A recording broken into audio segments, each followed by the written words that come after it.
Hello everyone, my name is Jasmine McCoy and welcome to my channel. If you are new here, thank you for clicking in to drop by, but if you're a returner, it is always nice to have you back. This video, I'm going to be talking about the 5 reasons why I personally vote. And today it is November 8th. It is the day of general elections all over the United States. So many millions of people will also be doing the same thing as I will be doing, going, voting, making their voices heard. And the interesting thing is some people don't. It depends on what state you live in. It depends on what year of the presidential election it is, but voter turnout is never consistent. It is never 100%. And that is really, in my opinion, a disappointment, especially when I get into all of these different reasons why I vote, but especially when we live in a country where you have the opportunity to make your voice heard. So I'm going to be getting into the 5 reasons why I vote. Reason number 1 is that as a Black person, you can obviously see it, as a Black person, this is a right that my ancestors before me fought and died for. For me not to vote would be like spitting into their faces, telling them that their efforts were in vain and that I don't want to have this opportunity that you were not able to have. I do not want this right that you were prohibited from having, that I now and other people are able to just take for granted, are able to say, I don't feel like voting. When you think about the history of Africans and eventually African Americans here in the United States, it starts in 1636. You have chattel slavery all the way up until 1865, which ended with the Emancipation Proclamation. After that, you would think, oh, freedom. Not quite. Segregation, Jim Crow. All of that happens up until 1965. So that is 350-ish years of oppression, 350-ish years of subjugation, oppression, and not being able to be granted the full rights of citizenship of others here in the United States. Even with the 15th Amendment, which was ratified in 1870, that only gave voting rights to Black men. And as it states, the 15th Amendment was ratified to prohibit states from denying a male citizen the right to vote based on race, color, or previous condition of servitude. But those rights existed on paper only. You had things like poll taxes. When you went to vote, you had to pay anywhere from $1 to $3 to cast that ballot. When you take those prices and you adjust them for 2021, the changes in inflation, price of living, all those things, that $1 to $3 could be $15 to $85 just to be able to vote. That is something that was only applied to Black people. You also had literacy tests.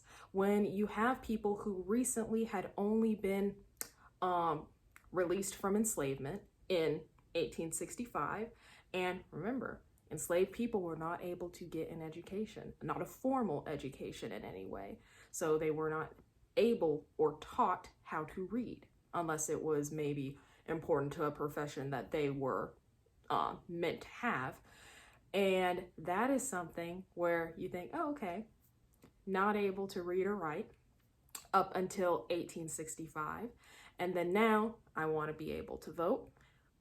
But how am I going to vote if I'm being presented with a literacy test and I am a 40-year-old man who has never received any kind of formal education on how to read and write?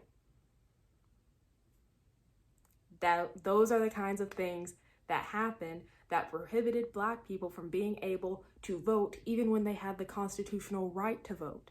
So even when I sit here and I think about the timeline of how things look on paper, the actual practice of it in real life, the actual practice and the actual execution of it didn't always match.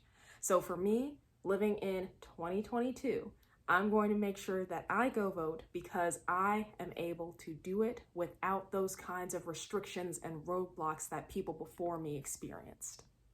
Reason number 2 is because women fought and died for this right as well. So the women's suffrage movement is a very important thing to me, especially because I do consider myself to be an intersectional feminist. I advocate for the equality between the sexes on the grounds of political, financial, social spheres. All of that is very important to me. And it was the 19th Amendment that gave women the right to vote, but specifically white women. And that is no surprise. It was ratified in 1920. You still have segregation happening. It is another part of American history that does not need to be sugar-coated, does not need to be whitewashed, but it is something that is because of the nature of the history and the time that it happened. Because as a Black woman, I will always speak about Black women in our efforts. We were fighting for our right to suffrage for many, many years, even at the same time as white women were fighting for their women's suffrage movement, and specifically theirs because they only wanted white women to vote, but Black people, Black women specifically, were fighting for the rights of more people than just themselves to vote. But anyway, that's all I'm gonna say about that. When you have a country that, or in any group, that subjugates half of its population saying, your opinion doesn't matter. This side, you all don't get to make your voice heard. You're women. Stay at home. Raise the children. Make sure that food is ready. And just, I don't know, do whatever. That is not something that sits right with me. That is not something that I can look at all of my female ancestors and say, yeah, I don't feel like voting. I'm fine. I don't feel like making my voice heard, because I want to make sure that I am making their efforts count for something. That what it is that they fought for, I am actually taking, appreciating, and using. That way it doesn't go to waste. Reason number 3 is because I want my voice to be heard at all levels of government. It personally does not make sense to me how some people can want for the president to fix all of the problems in the United States. Does not make any sense to me. That is one person. That is one person. It doesn't make sense to me even if someone thinks that the president, the vice president, the 100 senators, the 435 representatives, and the 9 justices are the sole ones responsible for fixing all of the ills of our nation. That the math isn't mathing on that one. You can't expect this group of less than 1,000 people to fix the problems of a country built up of hundreds of millions of people. It's just not going to work. You cannot expect the federal government to be responsible for all the other levels of government, which is what gets us into voting for not just the presidential election.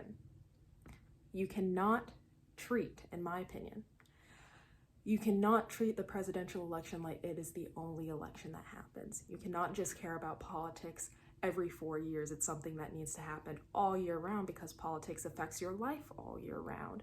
You need to vote for every election, treat every election like it is the presidential election. So that's the gubernatorial elections, the mayoral elections, even your PTA. If you have issues with the way that your children's school is being ran, go to the PTA meetings.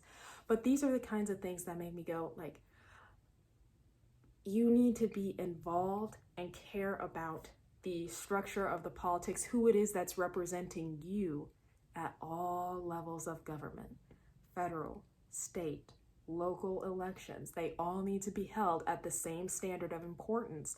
And honestly, if we're being like really, like the real, your local elections, in my opinion, and also sometimes this is true and sometimes it's not true, but the local elections have a lot more effect on your day-to-day life because those decisions that they are making directly affect the location that you live in. One more thing, when it comes time to vote, if you decide not to vote, in my opinion, that is also you giving up your right to talk about the results of it, whether you were happy about it or sad about it, until the next election round because you had your chance. You had your chance to say something. You decided not to. And because of that, you don't get to say anything. You had your point to make your opinion heard that day in the election box, or voting by mail, because that is also something that you can do. You had your chance. You said you didn't want to say anything, so don't say anything. Do not say anything if you didn't have anything to say on election day. It's kind of like how if the group has to do a project in school and the results of the group project come back, your grade comes back, whether you got a good grade or a bad grade, you shouldn't say anything because you did not do anything to contribute to the group's efforts. Reason number 4 is that I do not trust other people to speak for me. I do not trust other people to hold the same opinions and values that I have in making a decision like this. I do not trust, in the case of the United States election, I do not trust 160 million people across the United States to hold the same values and opinions as me. That's okay. We're not going to agree on everything, but there's some things that are deal breakers for me in a candidate, which I'm sure you have your deal breakers in a candidate. I'm never going to tell you who to vote for. That's something for you to decide. But I am going to say that we all have our own deal breakers. We all have our own opinions. And there are some people whose opinions that I hear make me go, I'm so happy that I'm able to vote to make sure that I am able to make my opinion heard nationally, and that there is just some opposition to whatever's going on over there, to whatever's going on in your mind. I'm happy, grateful, and thankful that I am able to make my voice heard apart from yours, because I do not agree with what you believe in. And I know that some people say the same about me. That's okay. We're all going to be able to make our own decisions, as we should. And reason number 5 is because I care about our collective future. So I support a greener future. Being able to walk outside and breathe is nice. Breathing's good, right? Being able to do that is nice. You don't have smog, you don't have pollution, you don't have to deal with walking out and thinking like, I wonder what hazardous chemicals I'm breathing in right now. Being able to have clean drinking water. That's pretty nice, isn't it? Being able to live on planet Earth and not be going, I wonder if I'm going to be able to get one of those lottery tickets to live on Ursa Minor because planet Earth is burning and they can only take 1 billion of us to the new planet. I like that. That's pretty good, right? So I'm going to vote for politicians who are going to advocate for a greener United States. I'm also going to advocate and vote for politicians who I believe are upholding a more equitable future. Because you know, I know, and also that's an assumption that you and I are having the same opinion. You might not have the same opinion as me, that's okay. But we do not live in a fair world. Life's not fair. You hear your parents say it, but it is a truly disappointing and soul-crushing thing to get out into the real world and be like, oh, it really is not fair. There are some people who have certain privileges because of what they were born into. They can't help the fact that they were born into a wealthy family. They cannot help the fact that they were born into a male body, a white body, whatever it may be. But the privileges that come with it, that's something that just really gets to me. It really gets to me. So I'm going to advocate for politicians. I'm going to vote for politicians that I believe are going to able to look out, recognize the inequalities that we have in our nation, because some politicians don't even recognize the inequalities of the nation and are going to actively work to dismantle those inequalities. I'm also going to support and advocate for politicians that are going to right past wrongs, no matter how late and no matter how uncomfortable it may be. Because when you think, oh, I know that we should, for instance, I know that we should free the slaves. I know that we should do this because what we're doing by enslaving them is not a good thing, but we'll let the next generation handle that. We'll let the next generation handle that. We'll let the next generation handle that. And by pushing things off, by not taking initiative, by not doing what needs to be done and having courage, having a backbone, that, in my opinion, is what causes a lot of our problems to persist, because it's not like we don't know the problem is there. We've known that multiple problems, it could be race-based, sex-based, whatever it may be, we've known that these problems have existed for centuries, and they're still here. Have they gotten better? Yes. But you would think by now we would be a little farther. And I'm going to support politicians who are looking to push us farther. So that is why I vote. I hope that you go and vote today as well, because this is our future, collective, our future. We all share this planet together. Granted, this is just general elections in the United States, but we all share this nation.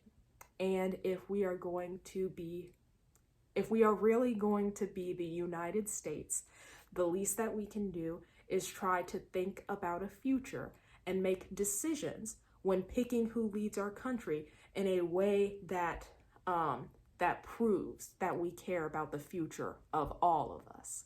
So that's all I had to say. Thank you very much for watching, and I will see you in the next video.